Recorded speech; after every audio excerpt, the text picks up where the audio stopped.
Is Ken going to be here?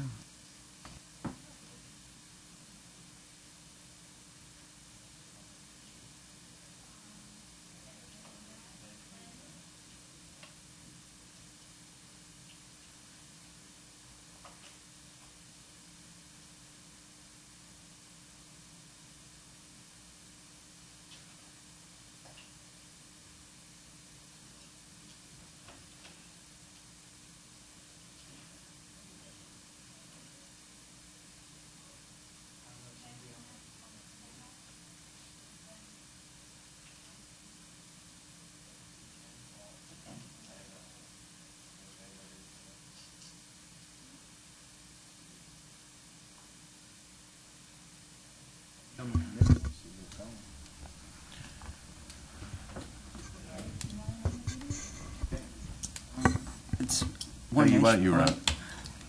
Big meeting. Okay, first of all, the meeting of the Personnel Committee will please come to order, the June 14th. Courtesy of the floor, is there anyone who wishes to speak? Seeing no one, the first thing on the agenda and the only thing on the agenda is the review of personnel requests, Department of Fiscal Affairs, Assessment Division, Real Estate Assessor 2. So who is going to speak to this? I will. Good afternoon, Council. This request stems from a temporary position that was made for an assessor. So there was a project that was being worked on with reassessment of, I think, or a review of 50,000 properties. And as part of that, a temporary assessor was brought on for a 6-month period and is still needed. The reason that it's being moved to, or being requested to be moved to a permanent position is because under law, under federal law, the Patient Protection and Affordable Care Act, as well as when we look at pension, this person has worked 6 months in a full-time capacity, and we are going to approach the point where we're forced to offer health benefits. We're going to need to look at in a rolling 12-month period the number of hours they ended up working as a temporary assessor. And so the Department of Fiscal Affairs felt that it was a good idea, because of the continuation of the project, to transition this, or request to transition this to a permanent position. The person who is working in it is actually someone who had been here before, who came back to help out with the project, and is an assessor too, and an experienced assessor. So you're basically creating a new position? Well, Yes, it's it an is. extension. It's taking a temporary position, but turning it into a permanent position. Which is a whole new job. That is correct. And, you know, I think it would have been reserved for the budget process if not for other outside laws or regulations impacting requirements of things like offering benefits and other things. And to start over and put a different person in the temporary position when this person's doing a good job, they're experienced. I actually believe they may be an assessor. They may be qualified as an assessor 3, but the position is coming in as an assessor 2. That's why the Department of Fiscal Affairs and the the assessment manager, wanted to move this forward now instead of waiting for the budget process. So this person who came back to fill this temporarily is going to stay on in this position? Yes, or do you have to post it? We will. So when I spoke to the HR analyst who does personnel, Shauna Shriver, this person is someone who's returning. They're a dues-paying union member. And so then they have the experience, the ability to, for someone else, there are only, I think, 2 or 3 other people in the county, because John and I also talked to Jim about it, who would even be qualified to bid for this position internally. None of them are interested because they're in other positions too, I believe, in GIS, and they're very happy where they are, not interested in moving into that position. So we would treat it under career service regulations similar to an incumbent, where because there are no other qualified internal candidates who would be interested in the position, or who would have the licensure already, the certifications that are necessary, that this person would be considered an incumbent based on the appropriate certifications and licensures. Okay, any questions? Mr. Cusick. Just a point, I did remember, and I brought this up during the budget process, so I do remember what we did at that time. And, my hope is that if and when we ever do reassess something that's dearly needed in this county, that we do have someone that's qualified like this in this position. Thank you. Any other questions? Yeah, Mr. Phillips? I remember when we did this also, and, my question at that time was, with that person, your table of organization wasn't adding up, and I was told that it was a temporary position, which I understood. Right. But, so we have a temporary need, and it sounds like we're filling it with a permanent position. I believe it was initially perceived to be, or was believed to be, a temporary need, and I think over the course of time and part of the project that it's been determined that it really is more of a permanent need. And so the attempt was to begin with a temporary, so not to unnecessarily inflate or increase headcount. And as the need, or as the project moved on, realized that it's really the need for an additional full-time person to assist with the assessments. Do you use, when you have temporary agencies to give you the temp? In this case, we did not, based on the skill set. So there are two different ways to create temps. We can go through an outside agency using a contract service like Manpower, who we have a state contract with, or we can internally create a temporary position appointed and approved by the executive, and we will fill it, we will hire for it like we would any other position. There was someone that we knew who was interested in returning in the temporary capacity because they don't get benefits. They're not covered the same as a regular employee, and we're able to fill with that person who was no longer with the county who was interested in coming back. Does that answer your question? In this case, we did not use an outside agency, so there were no contract fees on top of whatever the costs were associated with employing this person on a temporary basis. So is the driver that this person is going to be afoul of the Obamacare, or is the driver that we actually need a permanent position? I think they all come into play. I think that independent of whether we place a permanent position, we're going to run into issues with the Patient Protection and Affordable Care Act. And we're going to have to address those issues. We're going to have to look at that at some point in the very near future.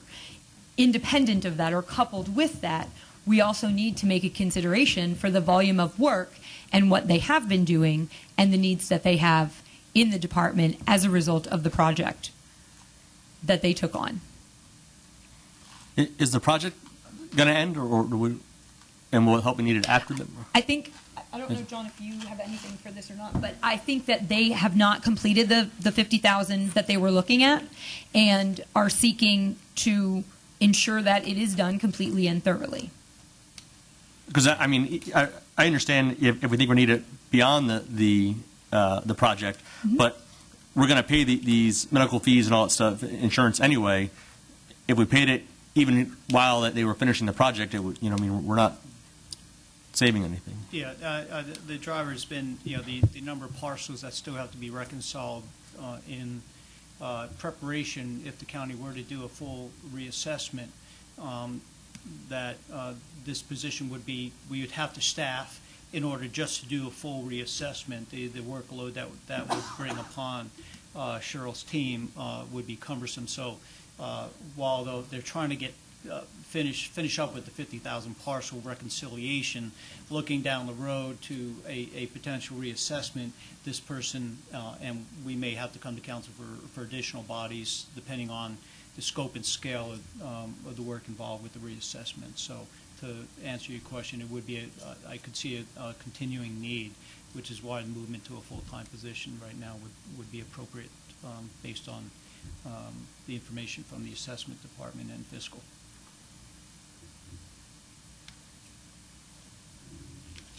Any other questions? Okay, I move that we recommend that we move it forward, move forward. Madam Chair. Second, Matt. And I guess it's just the three of us on this committee.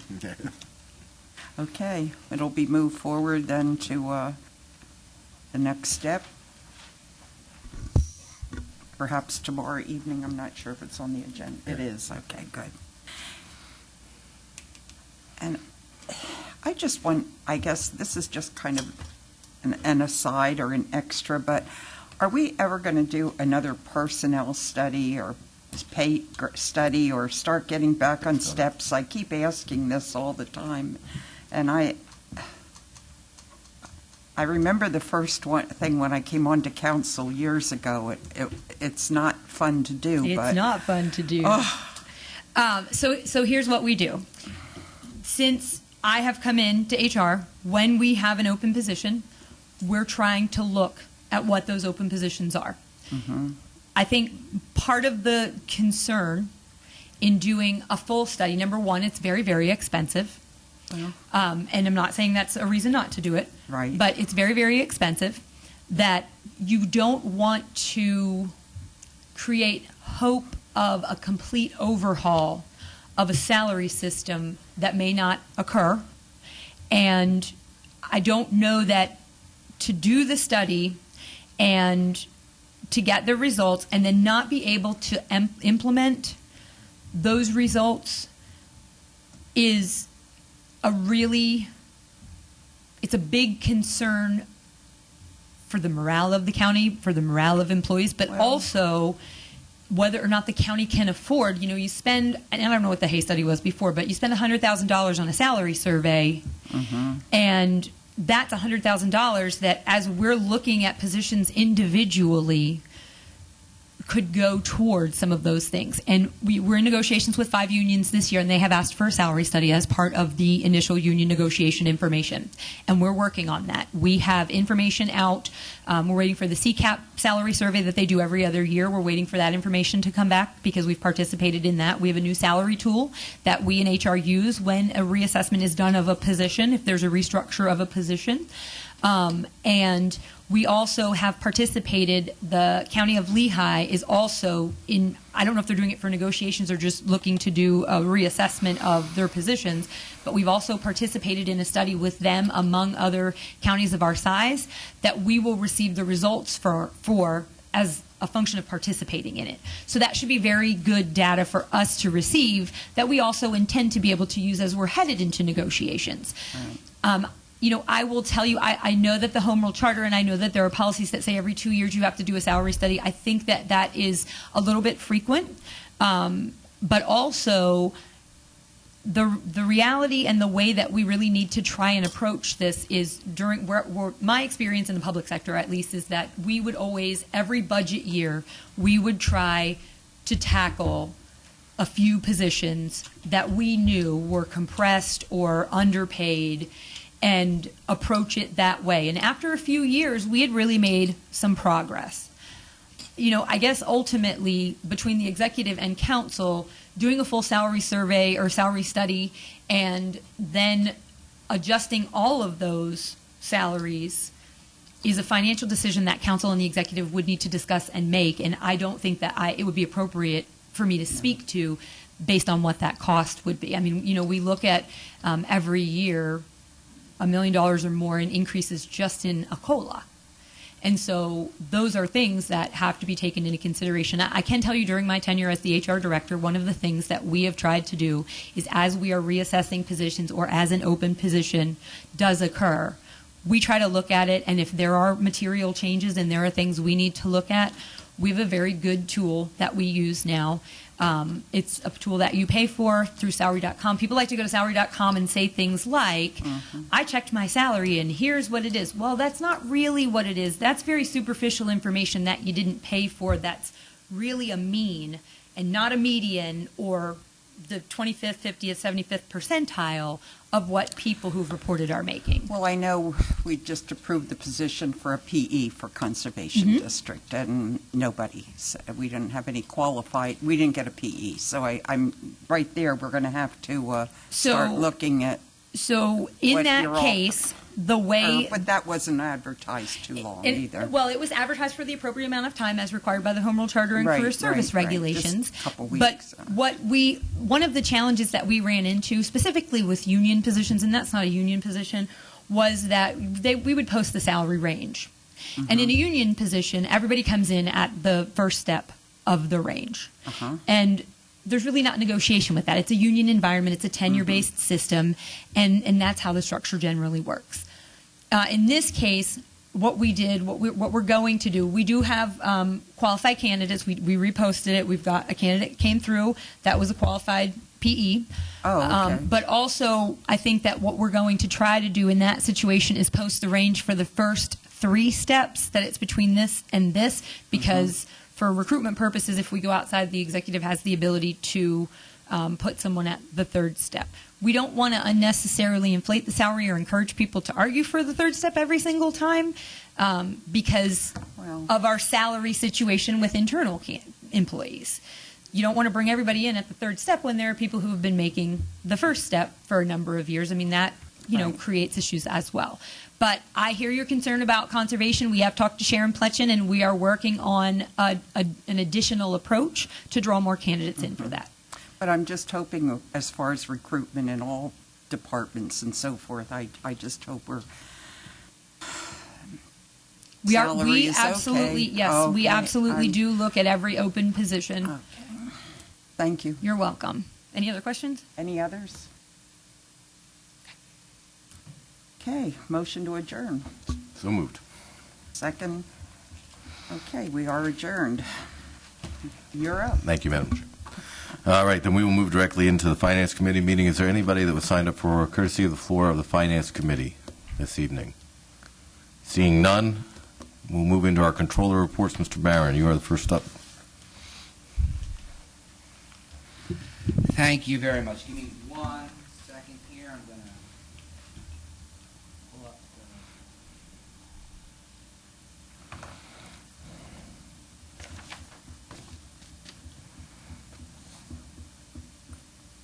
where are you at?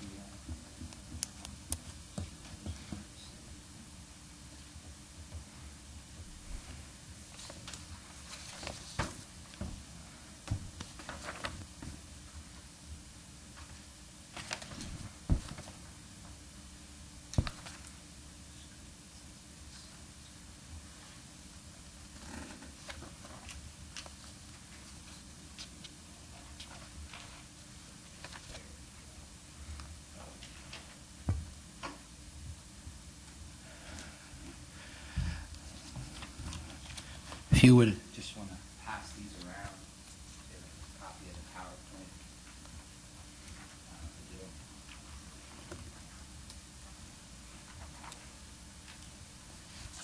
Can I grab another one of those? Absolutely. There you go, Mr. Barron.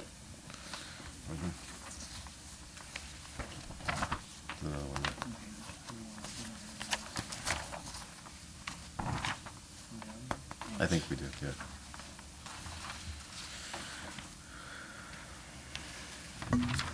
All right. Mr. Phillips had asked some really pointed questions about auditing the central booking center and the central booking centers in general. So I decided to focus on Lehigh Township, which they came to this council. We had heard all the debates that went back and forth about numbers, money, how much revenue they generated.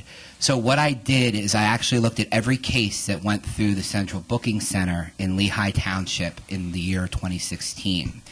And I have those findings, presentation, how much money they made, and some of the things that weren't talked about that I realized when I really dug into this with regard to these centers and what they do and how much revenue they generate, even beyond just the central booking fee that we collect and then use for processing. So to start, up on the board here, I have just some facts about what I found. So between 1/1 of 16 and 12/31 of 16, there were 225 cases that went through that central booking center. 51 of those cases, no fee was charged. 21 of those was after, additional 21, so 72 cases, there was no fee charged. However, 21 of those were after 10/1/2016. That's important because a lot of those cases have not reached full disposition within our court system. So that being the case, we still have those fees could be added tomorrow. They could be added in a month from now. But the booking happened in 2016. 36 expunged cases where there was no case file found based on an original tracking number. I'm actually going to show you the methodology that I used in real time. We're going to do it on the internet. all with public information. Those 36 expunged cases, the only record that they ever had a case, DUI, drug-related, whatever it was, is in these central booking sheets that I have right here, okay, that were provided to me by the Lehigh Township Booking Center. So I didn't publish any information related to those cases that were expunged because those people went on ARD to get their record expunged. I want to make sure that we honor that end of the deal. I counted those in revenue that each case paid $25, which is the lowest fee for the DUI, except for one, because I actually found a case related to a drug asset forfeiture, like a forfeiture of an asset, to the drug task force related to one original tracking number that was not expunged. So I know the person actually had a drug case and they would have paid the $300 fee.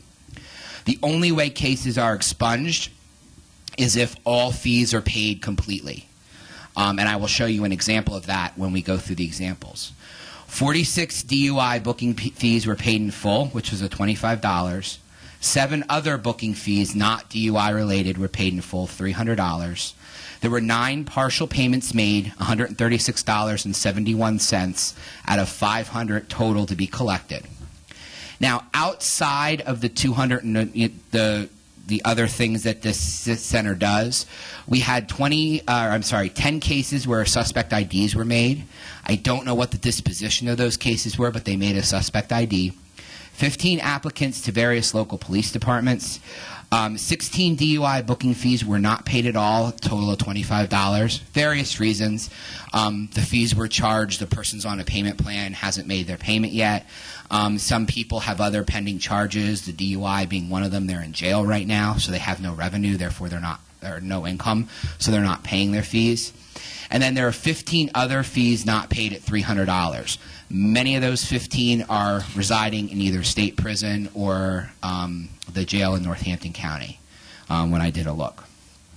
So, my methodology. This is what one of the booking sheets looks like. This is actually the last page of 2017.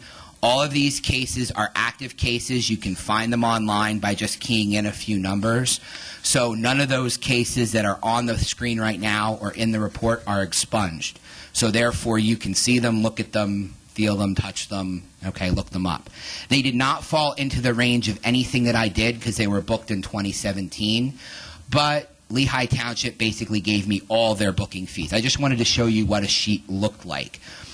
The fourth column is the important column on the sheet. It's called the OTN. It's like a online tracking number or a system tracking number. This number allows you to find any case wherever it is in the system, and it's unique to that particular situation and that particular individual. So once I did that and I realized these people were charged in 2016, I took that original or OTN number, and I'm going to quick jump online.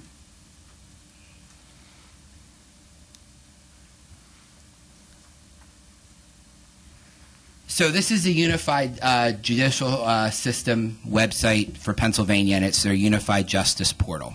Okay? This is public record. Anybody can access it by using this website. So where the booking fee was paid in full, or one of the cases, I'm going to show you how easy it is to determine. So you go to the docket sheets, and we go to the common pleas courts. So now this will give me access to the online tracking number for any case in any court of common pleas anywhere in the state of Pennsylvania. Okay?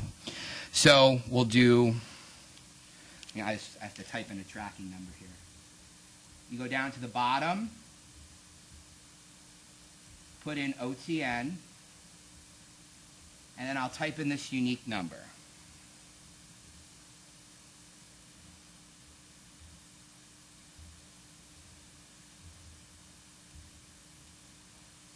The docket sheet pops up on the bottom related to the case, and then it will open up another online sheet, and it gives me a PDF of the entire docket sheet, which will pop up on the screen in a second. Okay, so many of you have probably seen this. This is the rap sheet, as they say. So this is the entire sheet that goes through. This case, it was actually someone, the arresting agency was the PSP in Bethlehem, believe it or not. However, they must have, since they're a statewide agency, they're all over the place, and that was the closest central booking center. If you go through down to the bottom, you will see this person was charged with possession of marijuana, small amount for personal use, okay? And you will go all the way down to the bottom of the docket, because this has been disposed of. No ARD was involved, so this will be part of the public record forever. You will see the case financial information. All of the fees that that individual paid is on the sheet, including booking center fee, Northampton, $300. Do you see that? The person in total paid, go all the way to the bottom here, $1,100 for a small amount of marijuana. Okay? So that's what the fee costs. And you can see all those fees add up. It looks like the person did have ARD, and I don't know why this hasn't been expunged yet. But they for the privilege of ARD, they pay $210. So just to kind of give you an idea. Now, the second case I wanted to show you is a partial DUI. So this is what the partials look like. So I'm going to do another OTN number here.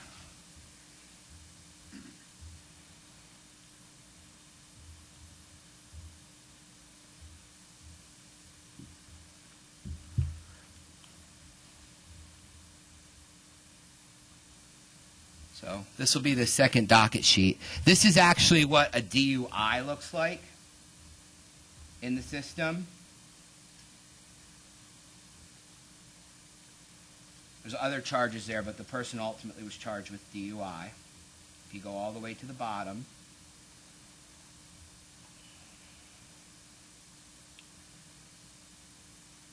okay. These are the fees. Now, this person has paid partial fees, and you could see them going all the way down. Some fees they haven't paid at all. It's based on what they can pay, and there is a schedule that's built into the computer system. So when the criminal division collects those fees downstairs in the lower level, there is a computer system that actually aggregates those fees across the entire system so that people get paid. Okay? Now, as you go all the way to the bottom, you will see the booking fee. What was that at the top? It's right below the automation fee. It's $14.65 out of $25 is paid. This person has actually paid $622 of their $2,000 fine.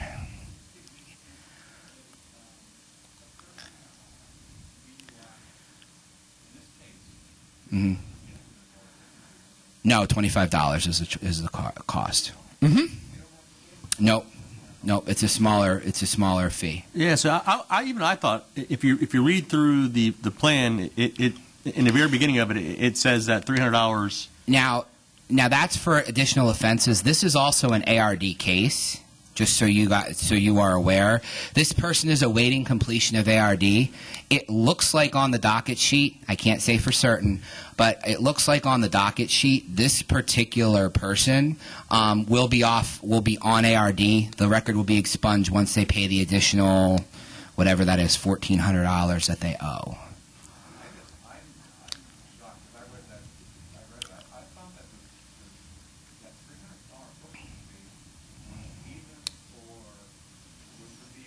I can double check. And it was part of the ARD. Right. They had to get that $300, like you said, Mr. Morganelli's not going to let them. Correct. Now there are other fees that are charged by the booking center. You'll notice there's an additional $260 on there for blood work fees. So there are other fees to draw the blood and things like that. So that person obviously had a blood sample drawn. Whether they refused the breathalyzer test or what happened, I don't know in this particular case. But I wanted to show you how detailed the billing actually gets and how that works. Any other questions about any of that? So I'm going to jump back to my PowerPoint really quick.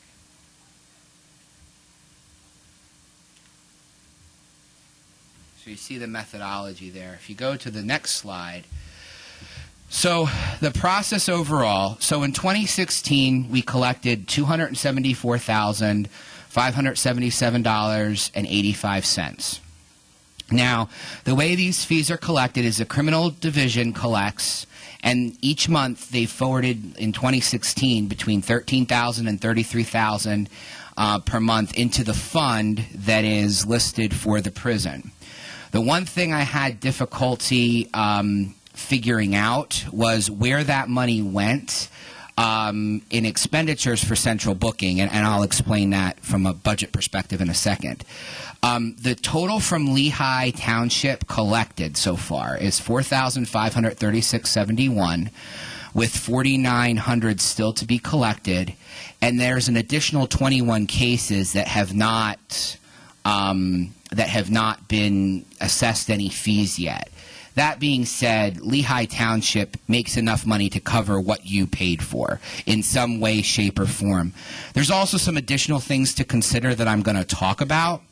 The cost to run central booking, though, is listed at the bottom. That was given to me by Bryce Myers for 2017.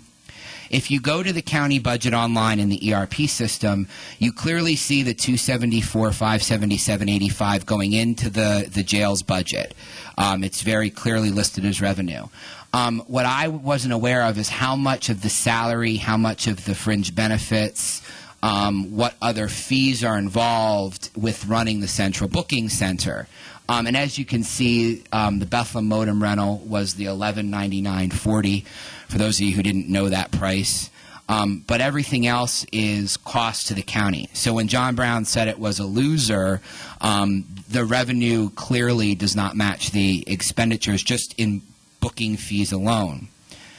However, one of the things about having the booking fees in these specific areas, I wanted to kind of show you something that I discovered after talking just about a few of the challenges to doing an audit, which is, I guess, what Mr. Phillips was asking. The first is actually qualifying the numbers. So this is a snapshot for 2016, but you realize we haven't seen all that revenue yet because some of it will come in 2017.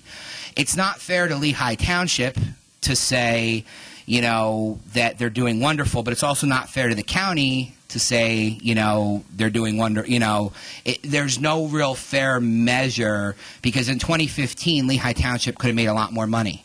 In 2017, if those 21 cases come in and they move through the justice system faster, they could see a huge amount of revenue. We don't know the answer to that question. It's based on timing. That leads to the second thing, the speed of the cases going through the system. You never know how fast a case is going to go through the justice system. Some people, once they get arrested for a DUI or any of the other offenses, are very proactive. I pay my money, I want this over with as quickly as possible. Some people take a little bit more of a laissez-faire approach to the justice system.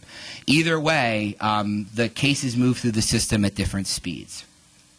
The second is lack of records due to first-time DUIs and minor drug-related cases pushed through ARD and ultimately expunged.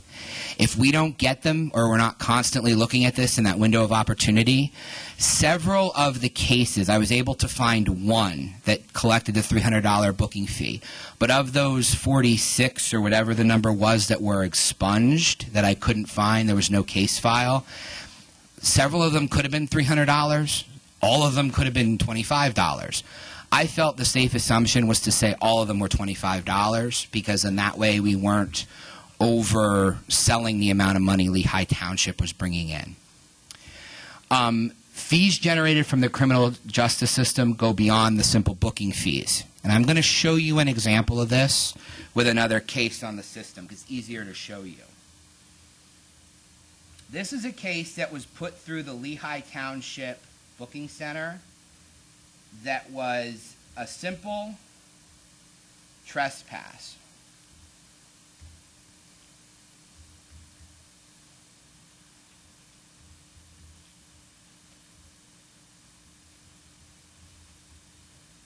Oh, crap. Sorry about that.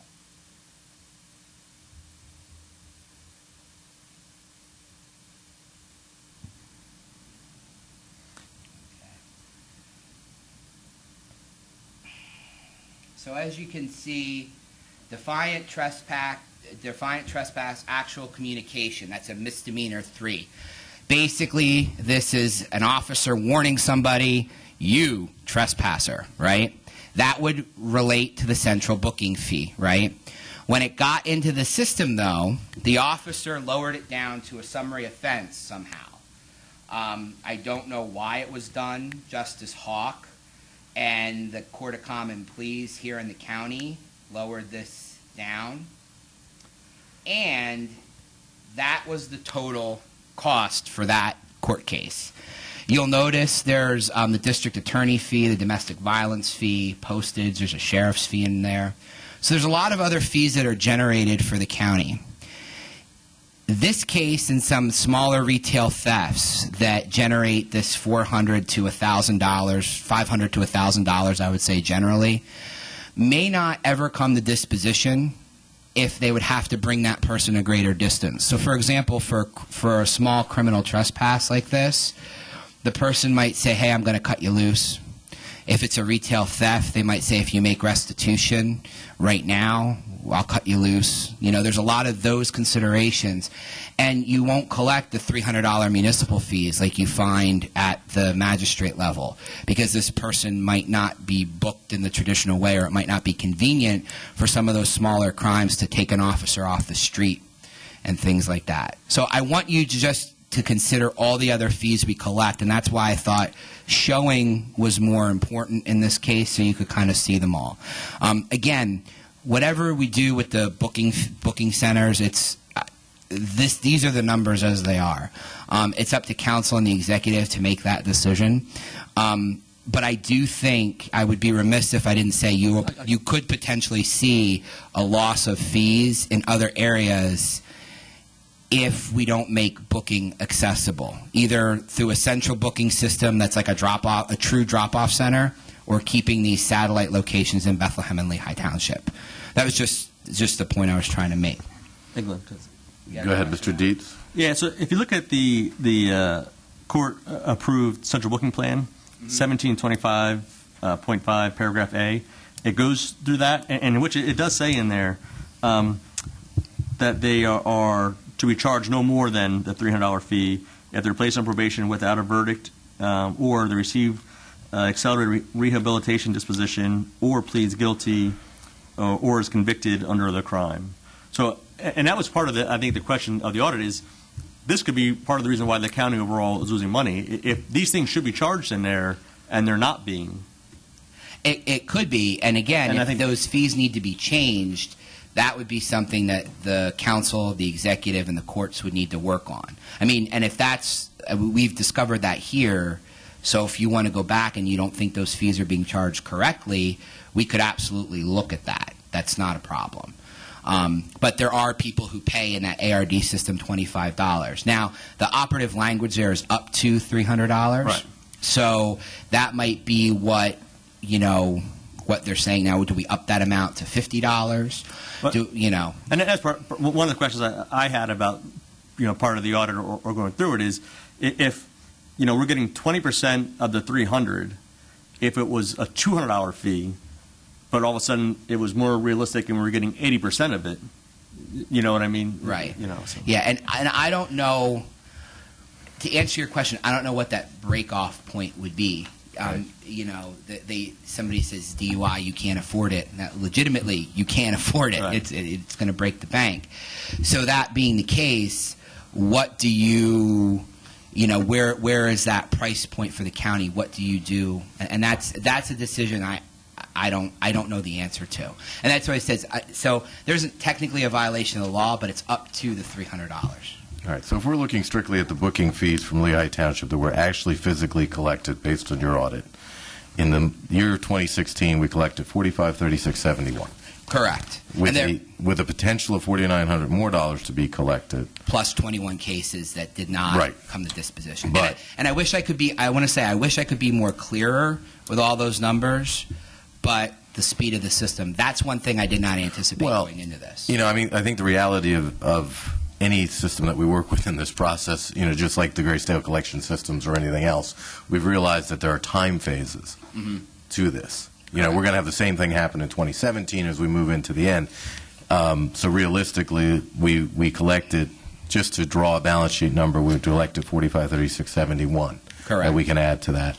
Mhm. But of it, we got 275 in, roughly 275K total, and over 450 went out. Correct. Directly, okay. Yes, yes. All right. The 4,500, just real quick refresh, is that Sure. only the cases from 2016? So if there were cases that were 2015 that got, that were overlapped into 2016, is that part of the 45? It's actually when we receive, in that case, it's actually when we receive the revenue. We realize the revenue in 2016. So some of that 274,000 could potentially, yes, be cases from 2015. But I'm just the Lehigh one that you went through, the Lehigh Township, the 4,500.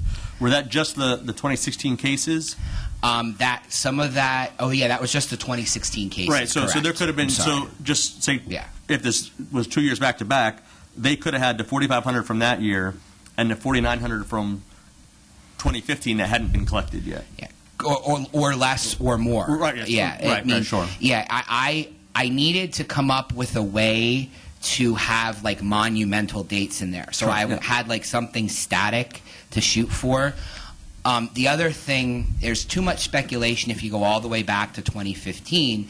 The reason being is almost all of those cases, or I would say maybe 60% of those cases, would most probably be expunged, meaning you wouldn't find, I would type in that OTN number and you would see no case found, no case found. And then it just becomes monotonous, which in the beginning it was monotonous, and I'm like, what am I doing here? Right. And then I come to figure out that's exactly what's going on. They're being expunged. Okay. Correct. Okay. Mr. Phillips, anything? I have to compliment Mr. Barron. He has, throughout the last month, based on my concerns, has been talking to me about what's going on. So I've seen this before. So I guess. Okay. All right. Nothing, did you have anything? Anybody else?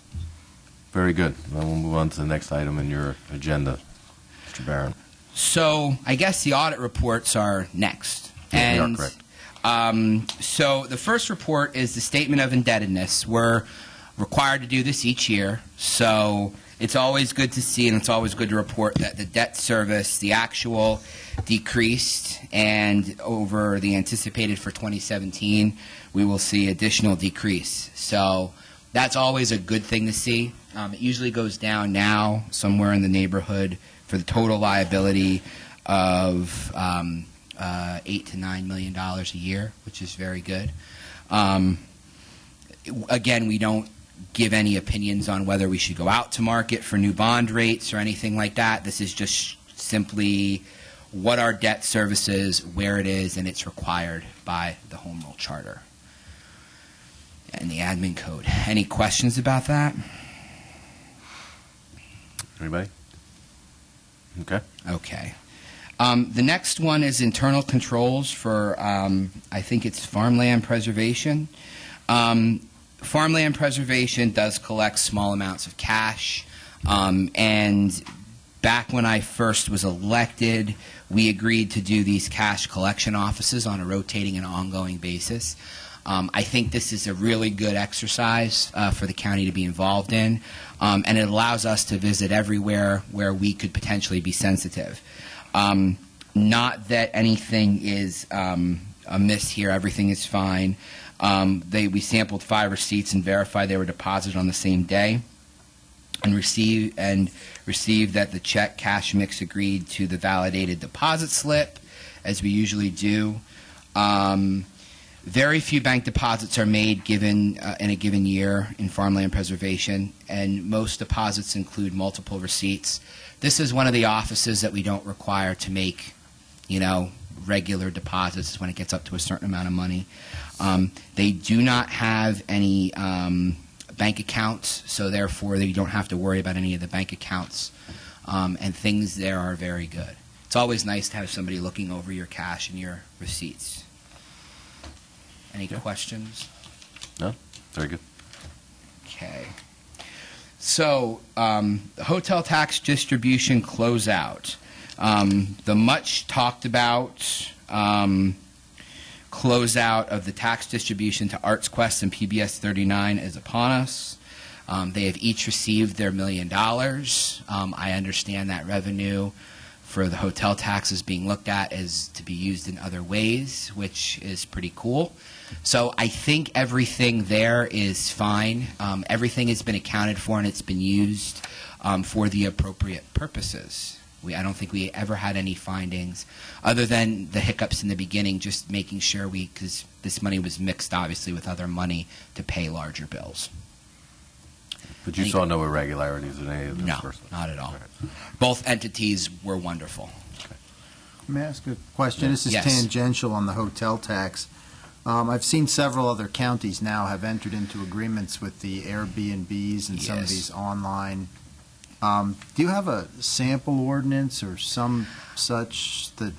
I could provided consider? council some information. I can get it again and resend it to you. Mm-hmm. There's many different ways to slice a fish, I guess, or I don't know what that term is. So here's the issue.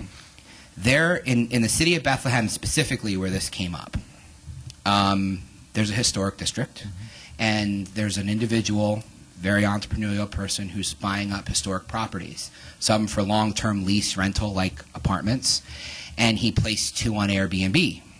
And they had always intended on paying the hotel tax. They weren't sure exactly how to do it, and there are back-end issues, but these properties are owned as an LLC. So they're getting very close to actually operating and being a hotel. I alerted that this came from Mike Sturchik and Mr. Haynes from the Hotel Bethlehem. And regardless of all the zoning and things like that, I spoke with the owners of the properties, and they've been very great with revenue. They signed up. They're going to handle everything appropriately.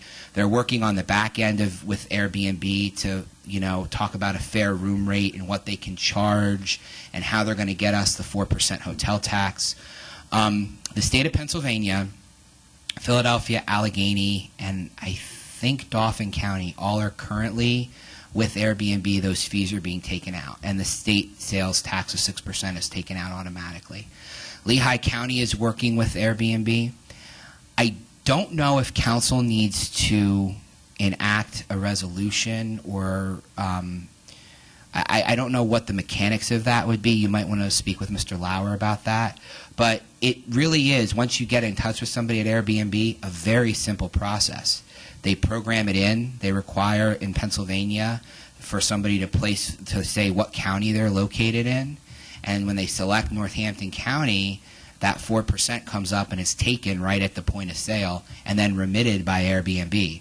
It would cut out a whole lot of rigmarole and revenue with the Fiscal Affairs Department and DCED, and we would capture additional revenue.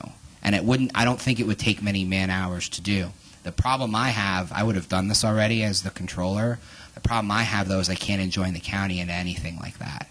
And it's easy money. It's low-hanging fruit. It's all those things that we should be going after.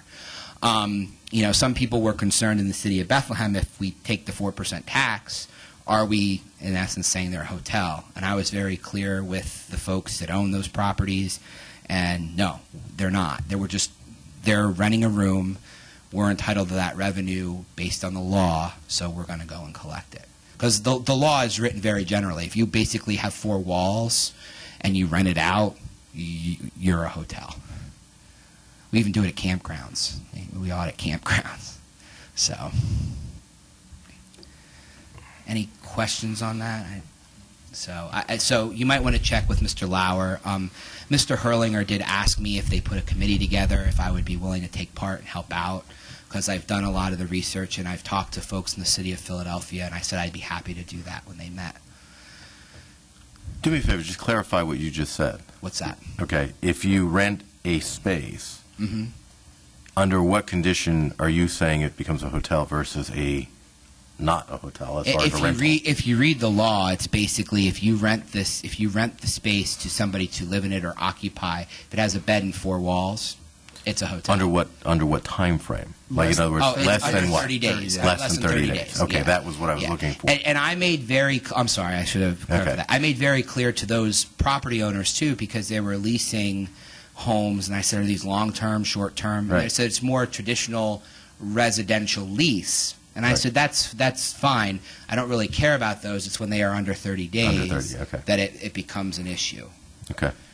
All right. That's what I wanted to double check. All right. Thank you. Anybody have anything? And just so you know, this Bethlehem thing isn't the first time. There's a Norwegian spa that's somebody's house that they call a Norwegian spa right on 611. Cracks me up every time I think about it. But they have to pay the hotel tax. So it's, Okay. All right. All right. Nothing?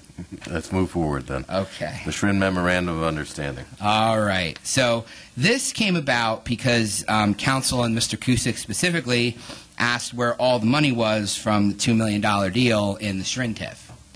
So long story short, so there are 17 parcels. The county to date has received, what's the magic? It's 200,000 something. 204,463. Is that correct? Yes, that is it. $204,463. Now, to be clear, and I don't know that this was talked about a lot or understood at the time, it is on the net sale of the land. So when there is an actual profit to the seller of the land, that is where that percentage will come from. So if there's a mortgage on the property, if something is built and then sold, it's based on the net profit of the sale of that land. So obviously these are big deals. These are huge warehouses. There's lots of money exchanging hands. But at the bottom line is the percentage comes off of the net proceeds of the sale or transfer of the property. So that's why it's been a little bit slower to come in. And I think that's fair, to be honest, fair to Mr. Schrin, because if he's making material investments in these properties, taking mortgages out and paying mortgages and connecting utilities to make the land useful, he should be able to recoup those expenses as part of doing business. Any questions about that? Go ahead, Mr. Werner.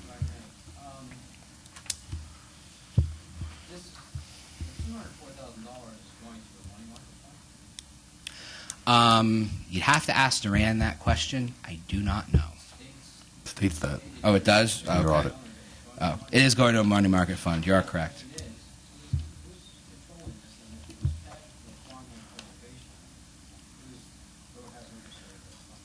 The executive and fiscal affairs.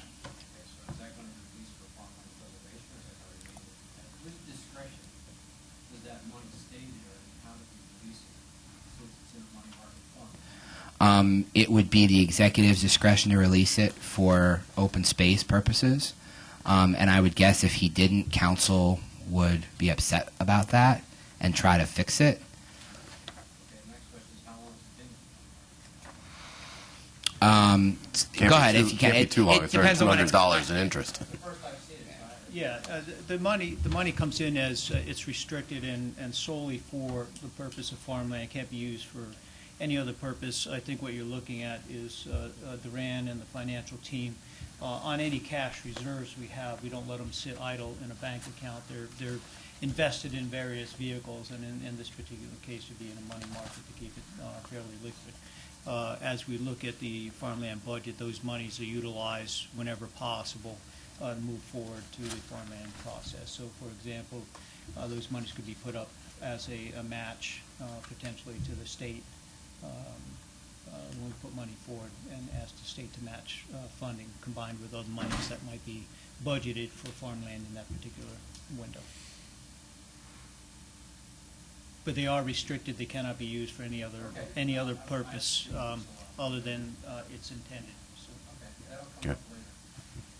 Mr. Cruz, you get a question? I just wanted to make sure the money was there. It's there.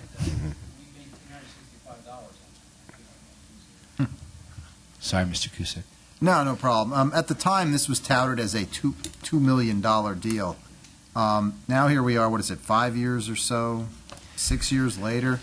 and it's a $200,000 deal. Do you think that there's a chance that the 2 million figure that was touted at the time could possibly be reached based on what we've seen so far? It depends on the nature of the deals. I don't know specifically what Mr. Schrin was going to do with those properties. I guess the big answer is I don't know. I mean, is it possible? Absolutely. Is it going to be a quick process to get this money? No. But he's doing what he said he was going to do in good faith, which I think is admirable. I know there's also, later on in your meeting, I guess there's a discussion regarding the Schrin Memo of Understanding. Is it going to be expanded or something? Or there's a discussion about that coming up in the Finance Committee. So I believe that we're going to, we shouldn't look a gift horse in the mouth, so to speak, because it's $204,000 we didn't have before. But I agree with you. I thought the process was going to be much faster. And when you think about it, why hasn't it been faster? It's because it's from the net proceeds of the sale, which makes total sense, Well, I'm sorry. According to this, there were 17 parcels included in the original TIF area. 5 of those have no. How many have actually sold? Hold on. It says in there. 1, 2. I believe it's 4? 4, yes. Is it 4? 4 of the 17. Yes. So let's say we're getting 50,000. And I think another one's either just recently sold or maybe that's part of the 4. So let's say our average is 50 grand. Let's let's round numbers. So even at 17, that's 850. So I don't see us getting more than $1 million. Yeah. No, I agree with you there, but those 17 parcels could also be split, subdivided, depending on what. No, I understand, but So, these are all big boxes. They're trying. You've got 1.1 million square foot warehouses, 640,000 square foot warehouses. I don't see a lot of subdividing going on. Let's just guess that we're going to use between 50 and 60 grand as an average estimate, just for projection purposes. To answer Mr. Cusick's question, I'm looking here saying $1 million is kind of my upper limit expectation. Yeah, and it was always up to $2 million. I mean, Yeah. $1 million might be right. I just don't know. Okay. And I don't want to feel comfortable saying. And I'm not asking you to. I understand. understand. I'm not asking you to. Mr. Bennell, you were next, and then Mr. Phillips? No? Mr. Farrar after that? And it was also the Mr. Bennell was agreement next, and then Ms. Farrar. Oh, I'm sorry. That's okay.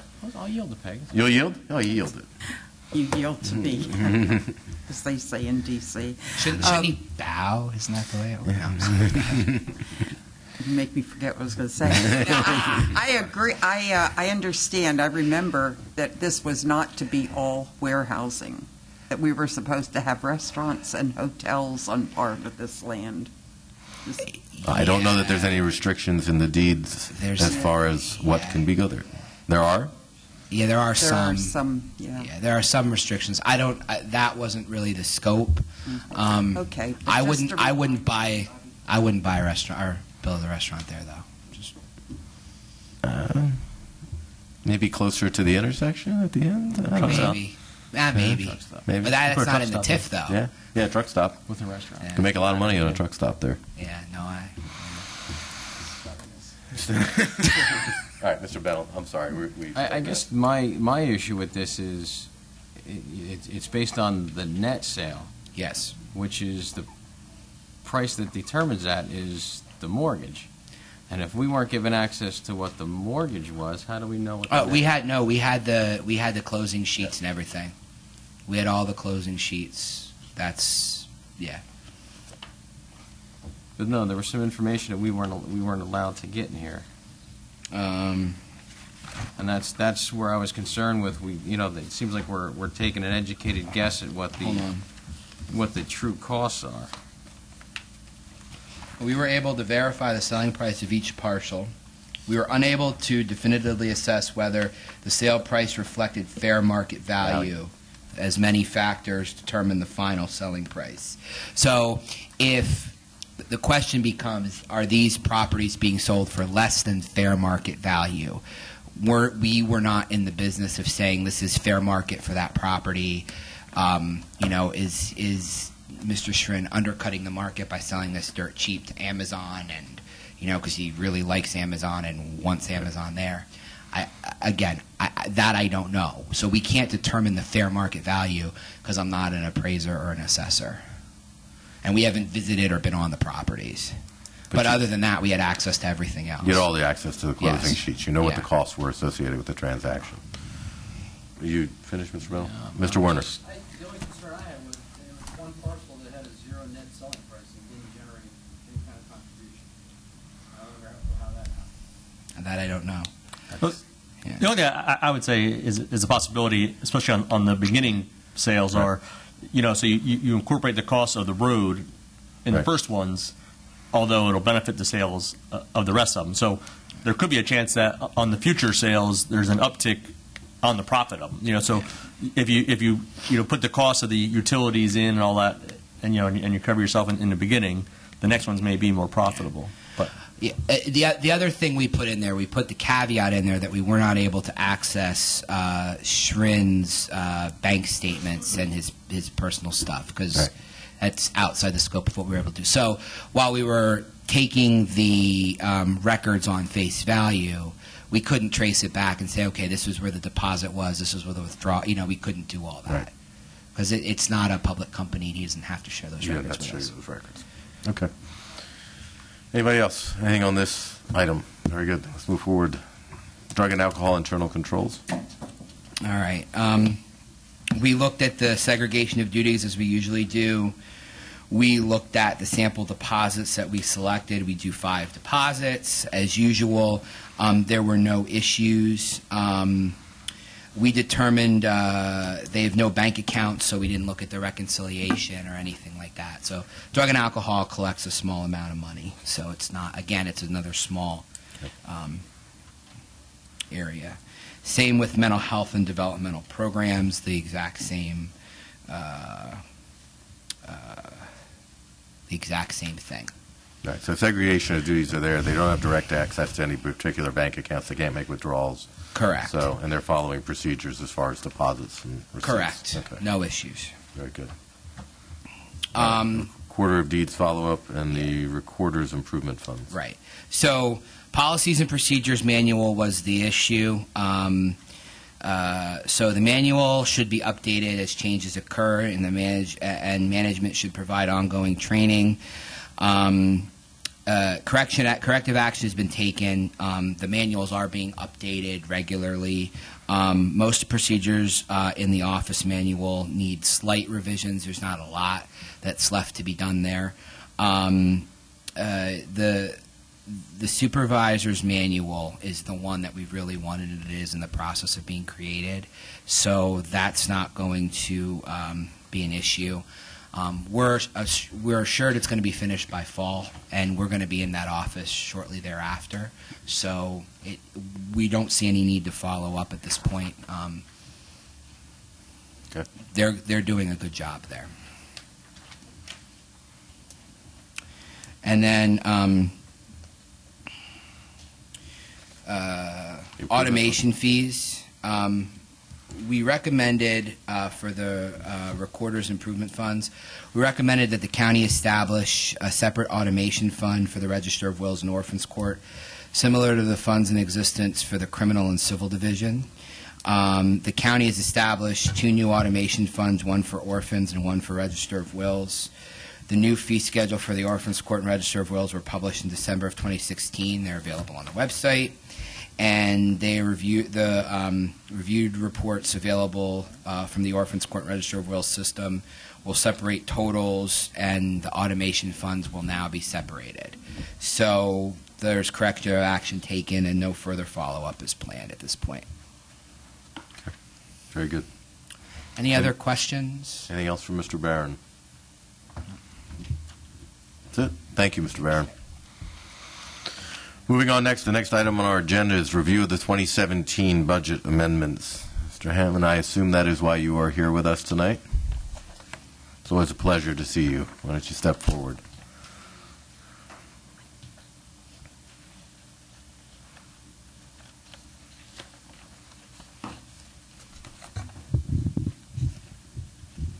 Good afternoon, ladies and gentlemen. Excuse me. Before you is the first of 2 budget amendments to come before council in 2017, which is required under Section 705 of the Home Rule Charter.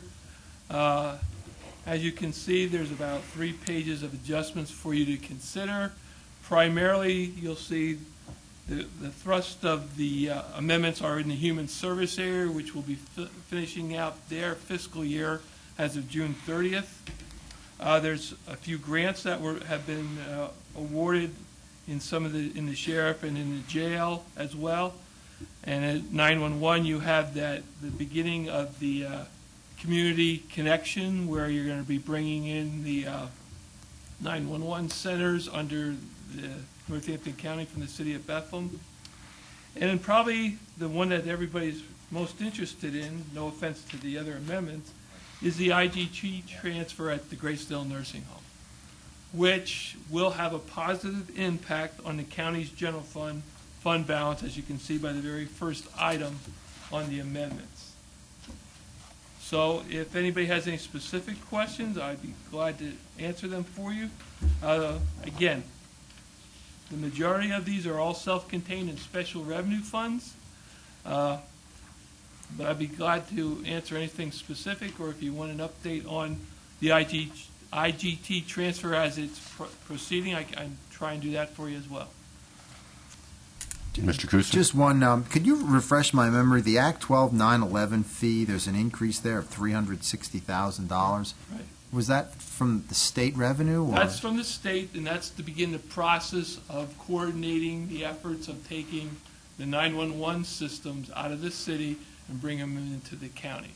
So we were awarded that grant to begin the process, because there's a time frame of when that has to happen by. So it wasn't approved at the time you adopted the budget, but shortly thereafter it was, so it came about, so we're including it in this budget amendment rather than the latter budget amendment. Okay, thank you. Mm-hmm. Anybody else? Anything for Mr. Werner? Duran, explain to me the IDP impact on Gracedale. Sure, I'd be glad to. You're all familiar with what's going on with the IDG transfer. This is the second year now that we were fortunate enough to participate in this particular financial endeavor. And what happened was the county agreed by June 7th of this year to wire to the state approximately $10.6 million. That, along with all the other nursing homes within the county, the state's going to take that money and go to the feds and say, we have X amount of dollars, what can we draw down that you have in excess funds and bring back to the nursing homes within the Commonwealth of Pennsylvania. By doing that, our $10.6 million will generate a profit or net gain to the county after 3 weeks of $2.2 million. If you want the exact number, it's $2,207,426. So there's no way we could earn interest in 3 weeks on that kind of money. So it was in our best interest to liquidate the investments and move forward. The money is supposed to be received here from the county somewhere around June 28th or June 29th. It has to happen before the end of the state fiscal year, which is June 30th. What does that mean to Gracedale's budget?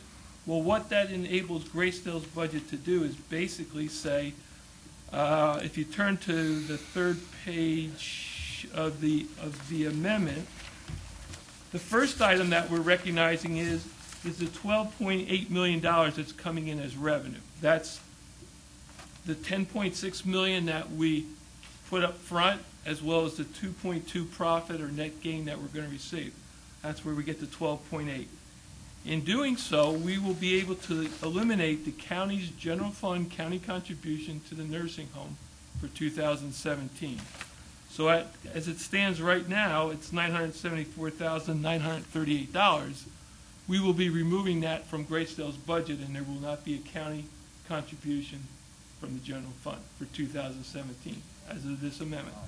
And then the residual amount then would be going into their expenditure line item for one, to pay out the $10.6 million, and the remainder of 1.2 additional operating expenditures for the home for 2017.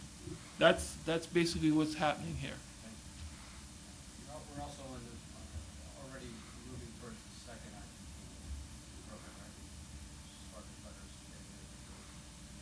You mean for next year? I'm not aware of that, but I'm sure if the funding's available, I'm sure we'll be willing to participate. As you can see, the return that we're going to get this year and the return was last year of almost $2.5 million. It's just a matter of putting up that $8-10 million for a 3-week period of time. Okay. Anybody else? All right, thank you, Mr. Okay. Hammond. Appreciate it. Thank you. Next item on our agenda is the GPA Morningstar Senior Living Project. Thank you for your patience. Good evening. Good evening. I'd like to introduce Sue Drabach, who's the president and CEO of Morningstar Living. She's going to explain a funding request that's been approved by the GPA for up to $34 million for the expansion of a new facility, which will include up to like 48 senior quarters. So I will turn it over to Sue. Thank you. Good afternoon. Thank you for your service. I had no idea that you worked this hard, and anyway, it's a lot that you have on your plates, so I'm impressed.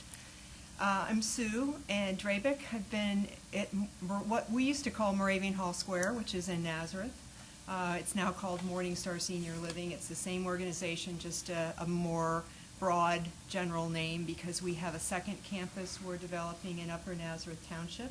It's about a mile from Moravian Hall Square, a mile north. We have approval to build 143 units, but we're starting with 2 phases. The first phase is 19, the second is 29. So this $34 million that we're getting from the General Purpose Authority is to fund those first 2 phases. It's all independent living housing, 60 plus years and over. The average age of our depositors is about 73.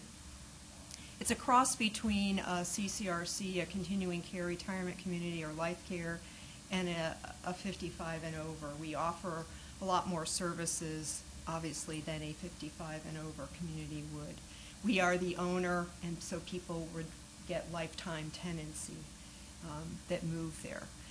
The $34 million is really bank financing. It appears as a bond debt, but it's really one bond with the bank.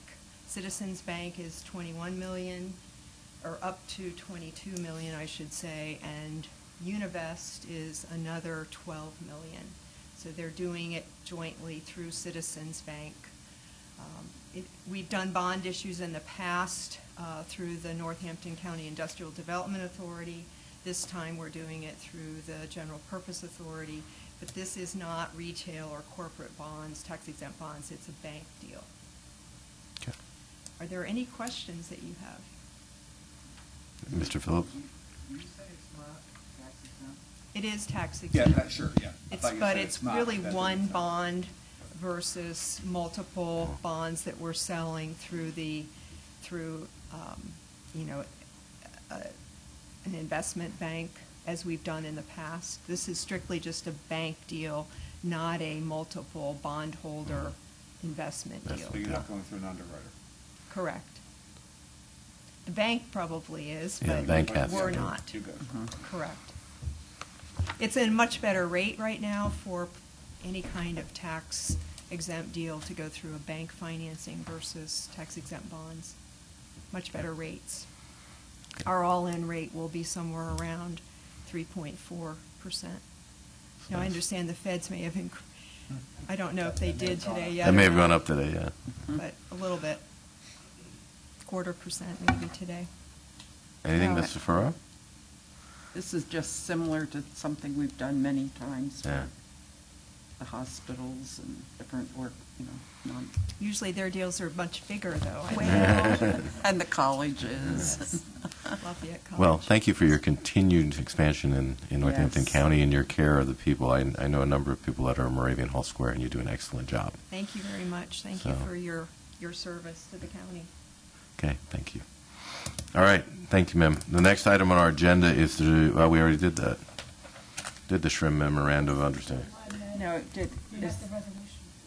Oh, I am sorry. Okay, this is on the one, this is on the property be recommending this go to council, and this is... The GPA recommending that go to council. All right.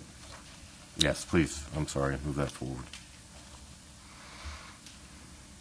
This is on the actual property being continuing to be held by Schrin. Okay. Did you want to address this, Mr. Brown, or? Essentially, the memo that was passed forward to the council clerk details the conversations that have taken place between the Schrin solicitor and our Dave Beckenstowe here. Essentially, Schrin offering to pay, which would be the farmland preservation fee for a property that they do not intend to sell, but to develop and keep within the Schrin ownership. So this was an offering on their part to try to honor the intent of the farmland preservation. So the $50,000 was the offer based on the conversations that we've had back and forth between our assessor's department, the Schrin people, so on and so forth. So. Right. And the question really is, would the council want to accept the $50,000 or reject it? If they reject it, you could wait till the future, and if Schrin were to develop and then sell that property, there might be a future. There would be money coming to the county and down. But the number is undetermined. There's very difficult for us to make any kind of tangible assessment as to what that future value might be. So right. The $50,000 seemed to be a reasonable average price offer. I happen to fit with your top of the head calculations, right? Weren't you thinking it was like 50, yeah. 60? Yeah, I mean, this number is certainly in line with everything else that we've received at the 1.5%. That So. seemed to be the consensus of various opinions. And I guess the lot they're talking about is of the general size, so I mean, it's not like we're looking at a 4 times the size lot that we're accepting that on. Doesn't appear to be. So, I mean, it's really a question of, do we want to take $50,000 in hand now, or do we want to wait until this property possibly is sold and who knows what down the line? So I'm in favor of put $50,000 in the account now and move it forward and add it to our 204. And if there's anybody on the committee who feels otherwise, or any member of council, discussion. I'd say strike. Take the money. All right. Well then, okay. So moved. We will make that recommendation and move it forward to tomorrow night's meeting as such. The next item on our agenda is the Article 13 contract, Recovery Revolution Incorporated. Mr. Ridge, is that why you are with us tonight, Stan? Are you waiting on the Capital Projects Committee? Oh, there it is.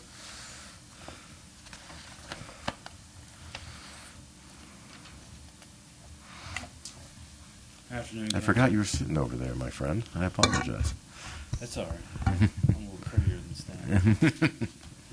Stan. Recovery Revolutions. Looking to sign a contract with these individuals. If you remember correctly, here not too long ago, we were awarded a state grant through the Pennsylvania Department of Corrections for treatment for individuals that suffer from alcohol abuse and opioid abuse, especially the heroin epidemic that's going around. And what this provider can provide for us is they're going to be providing 400 individuals inside our facility treatment, okay, by going through classes, getting them the knowledge of recognizing what they're doing, coping skills, outreach programs. You know, a lot of things that we do in corrections, we put money into corrections to support them while they're in the jail. So we have soft gloves with them. We're teaching them. We're telling them every day when they get up. We're telling them what time to eat. We're telling them what programs they need to go to. And then it's time for them to be released. And they're on their own. And when they walk out the door, there's no more support service. They don't know where to go. And what this grant is going to assist us with is those walls are torn down now. Because once these individuals are being released, they're being guided to the next step of treatment. They're going to community support services to continue with their support as they continue to improve from their substance disorder. Out of those 400 individuals that are going through this treatment program, 50 of them, the more severe individuals, will be selected to go through our Inmate program. That's the non-narcotic medical treatment program. And what that is it's an actual shot that they receive. It's called Vivitrol. I don't know if any of you heard Vivitrol before, but Vivitrol is the drug. It's the wonder drug right now that's gone countrywide. You know, a lot of county facilities and the state are actually using it in the Commonwealth at this time. What it does is block the receptors in the brain for the craving of wanting alcohol and or heroin, which is mind-boggling. I mean, Vivitrol's been for a while, but it's really starting to catch momentum through corrections. The state was able to provide this grant statewide, and we were awarded to partake in this program. And with the assistance from Recovery Resolution, along with Prime Care Medical, our internal medical company, we will be delivering the shots to the 50 more severe individuals, along with the 400 individuals throughout the year that we give treatment to. For us, for corrections, I believe this is a huge step, because the last type of treatment programs we had was CEC. That was inside the facility. We've relied on our volunteers that come in. They do a fantastic job. But when you are able to take a program that's evidence-based, bring it into a facility, these volunteers just couple the treatment successes that we're working towards. And we're really excited and honored that we received this grant, and we're hoping that our success rate is there, what it says it will do. We'll have measurable outcomes. We don't just start a program and just let it go, and then at the end of the year see how, and here's our numbers, but we don't have a starting benchmark. Our benchmark we pull together first, you know, and then we'll go through and make sure they're meeting all the benchmarks and the outcomes for this program. Once the year is done, we do have the option to continue it for another year off the successes of the program. Mr. Deep? So are you going to give this to the inmates or when they're released? Or the program itself starts while they're within. Okay. The more serious case individuals, the 50 that I spoke about, they would receive that Vivitrol shot right prior to being released. Right. And basically once the shot is done, within 3 days they're released and they're hand off to the community support. Right. And how long does it last? Or? It's a series of shots. The shot's going to last anywhere from, you got to get one every month, and it can go from 7 to 14, 16 months, you know, depending on the severity of the individual. Yeah. Mr. Phillips? So, I'm sorry, were you done? No. Okay, Mr. Phillips. We have people in our prison for under a year, so we get them on here at some point in their incarceration. So they would have to have months and months after they're released to still get these shots to be on the program, correct? Correct. Where would they be getting them? Well, Recovery Resolutions has facilities around the county. They have one in Easton, they have one in Bangor, that they would be able to assist with these shots throughout the county. Mr. Warner? They've been with us since 2005, correct? Recovery? Yes. Okay. You talked about measurable outcomes. Can we require, because we did have a few issues last time we went through trying to quantify and qualify what took place with our CEC programs, okay? Do we have a way of, at the end of the year, you talked about the objectives being accomplished. Can we get an accountability of what was done over the year, and can that be presented? Yeah, that's not a problem, because the day one when they come in, we'll sit down, not just them, the administration as well, we'll sit down as, this is our starting point. Okay, and then we're going to go from there. As they progress through, we'll be doing quarterly reports with them to make sure we are on track for success. And be able to turn over a report at the end of the year. And it's a yearly contract, correct? Yeah, this is a yearly And it's contract. state-funded, so it's not state-funded, it's by the Department of Corrections. Department of Corrections. Okay, so it's based upon the success, we could actually end the program if we felt we weren't getting the responses we should. Yeah, we could have, if we need to, yeah. Okay. Thanks. Oh, I'm sorry, Yeah, Mr. Phillips. Just to follow up on what Mr. Werner said, you did mention that this is the result of a state grant. And, throughout my time here, I continue to see initial state grants that disappear, and, we're left holding the ball. So I guess, is there a commitment from the state to continue this grant program, or will the taxpayers have to fund it, going forward? From what I understand, for this initial year, the Pennsylvania Department of Corrections is funding this program. Okay, I have heard through the grapevine that it's potentially they could continue to support this grant up to the next 3 to 5 years. Continue so. Does that mean we have to go with it? No, it doesn't. We have a 1-year grant. We've been approved for the dollar sign here to go for this grant. And at the end of the year, we feel we need to go through it, and the Pennsylvania Department of Corrections still offers the program like they said they're going to be. From what the earshot is, we'll continue to go after. But at this time, from what I understand, is this is a grant that is going to be coming back year after year for the next 3 to 5 years. What is the cost to house an inmate for 1 day in the prison again? It's $115 a day at Northampton County. Right. So it costs us $42,000 a year to house one inmate for the full year. Correct. So if this helps our recidivism rate in any way, shape, or form to help these individuals, and 75% of our individuals have alcohol or drug addiction issues when they come into the prison, and therefore if we can keep just 2-3 people from recommitting a crime, it will be a cost positive to the county, even if we have to fund it at some point moving and it's forward. just keep in mind that county level jail, we can hold somebody up to 23 and a half days or 23 and a half months. Right. It's not just a year.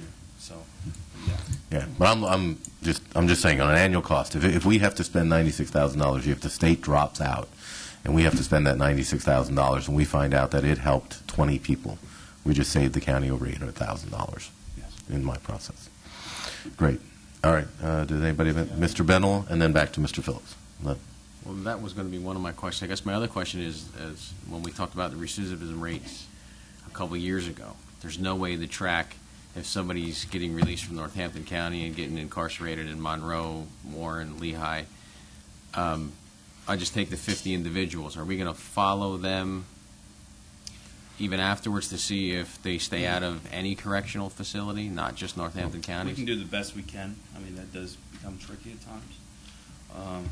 However, and I guess it's more of a curiosity question because, like I said, I see that recidivism rate is something that's really tough to capture because there's no way to track multiple correctional facilities. So, right.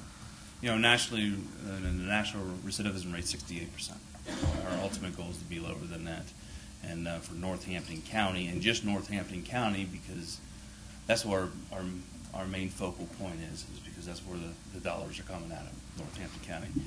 Our current recidivism rate is around 47-48%. So we're much lower than the national average, just looking at Northampton County.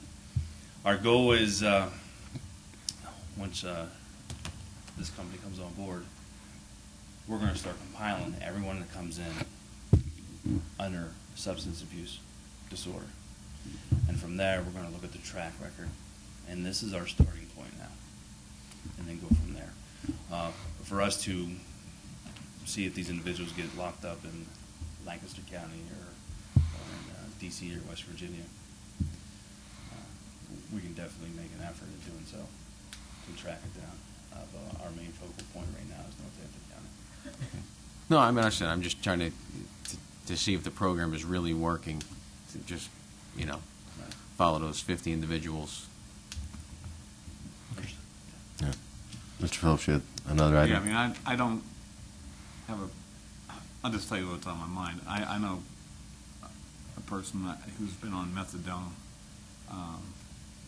I don't know how, 25 years, however long methadone's been along, and probably, while he's on methadone, he's still on every other drug he can get his hands on. So I'm really concerned about the, your criteria for success. I know I'm old enough that I remember when methadone was going to be the thing that was going to, solve the problems, and now they're hooked on methadone, and it's just part of their scheme of junk they put in their system. I'm really interested in their criteria for success, and that really was one of the reasons that we got rid of our last venture in this area, was the questions of, we were spending all this money, did we get any turn on our buck? And now we're going to go through this again. I'm not saying, Dan, that I'm not going to vote for it, but I'm really, you're really going to be watched at what are we getting for the money? And this is a state grant, but it's still everybody's taxpayers' money. That's fine. I mean, we can watch it. I'm very confident in it. I mean, one, it didn't cost us $1. It's come from the Pennsylvania Department of Corrections. But Dan, and can I two, just say something? It's not a money tree. It's still coming from the taxpayers of Pennsylvania. I understand that. By going back and looking at all the papers, morning call, and the problems that we've had with opiate and heroin addiction, by me not being up here, starting to try to do something, is more costly than sitting on our duff doing nothing. No, I agree. I agree totally. And quite frankly, if obviously we have to keep track of those 50 people, because they're going to be administered additional treatment on a monthly basis as part of this program. So we're going to have a feel for where they're doing and whether or not they end up back in prison, whether they continue to have issues, or whether or not this drug does assist them in overcoming their addictions as part of their overall rehabilitation program. Yeah, and as we progress through, if we're seeing that, we put the 400 individuals through our treatment program, and say we get the 50 to go through the program and go through the shot, and we're not having successes on it, well then, we have to find a different means then. We have to find a different program that's going to assist us. Unfortunately, the heroin epidemic is crucial. I mean, it's been around for a while, and this is one of the focal points that everyone's focusing on, the Vivitrol, to try to assist with that. But it really comes down to having the individual really wanting to change and become better, and hopefully this will assist that. Yeah, I mean, ultimately, the overcoming of any addiction is that decision by the individual that they want to overcome that addiction, but they need the support group. Correct. They need that constant, and many of these people, once they have left the jail, they do not have that structure. Here they're being given a structure where they know that there's going to be somebody tracking that and helping them to continue to get repeated treatment. So, Mr. Warner, you had a... Just a request, and I don't know if it's right or wrong, but, we didn't see the last time we had a problem with this kind of program. We didn't see those people. Recovery is from Bangor, we're close to local. I would like to entertain to see since they've been with us for a while, correct? Yes. I'd like to hear what they have to say about what they've done and what they feel they've had success with the response rate. That would be down the line. But I think it's nice to know what we're dealing with and who we're dealing with. Yeah. And it's not about the money. I would like to know what they're doing now from 2005 on and what their expectations are for the next year. I don't know if I can turn them around and get them here by tomorrow. No. I'm not asking. I don't think you have to. I'm not asking. Okay. I'm just saying that last time, the other program, Right. we waited till the last minute and we made our decisions. Yeah, I think Mr. Werner's point may be more that it would be something that we would hope they could give us an update on at some point. Is that your request, Mr. Werner? I also, just an additional comment, I believe when CEC was brought in, that was prior to this administration. I'm not sure how that engagement was negotiated from the beginning. We've attempted to, as Mr. Director Keene has said, this program will have very specific metrics that will be measured and looked at, so on and so forth. It's similar to the commitment the director had made when we received the $500,000 grant in conjunction with the Workforce Investment Board. Absolutely, we want to know, are we having a positive impact or not? If not, then if those results show something differently, then as Director Keene said, that we'd be making recommendations to move in a different direction overall. We have seen, for example, with the drug diversion post-conviction drug court, very positive results coming out, measurable.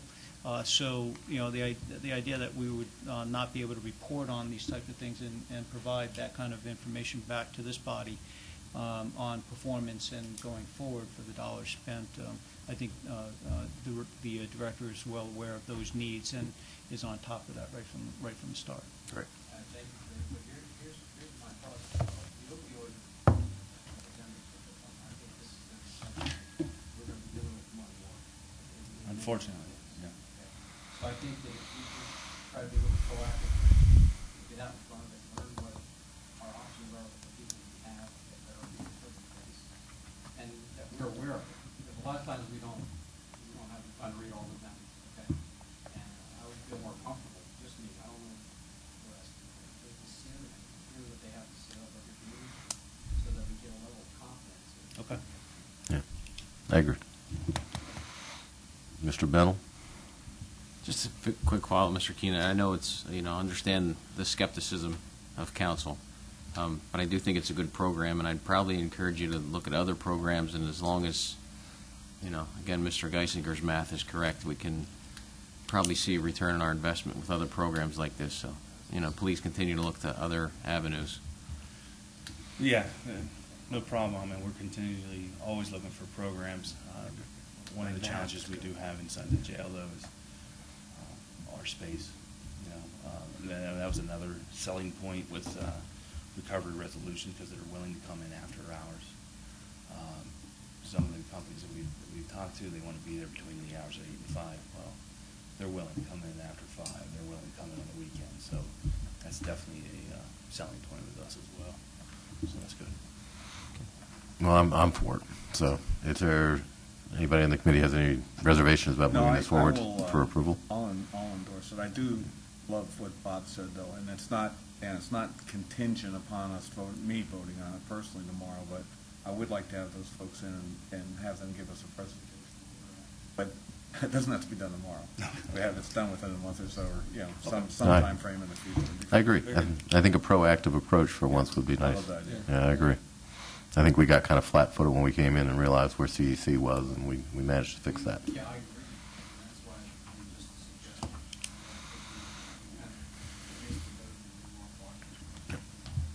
Anybody else? Mr. Keene, thank you.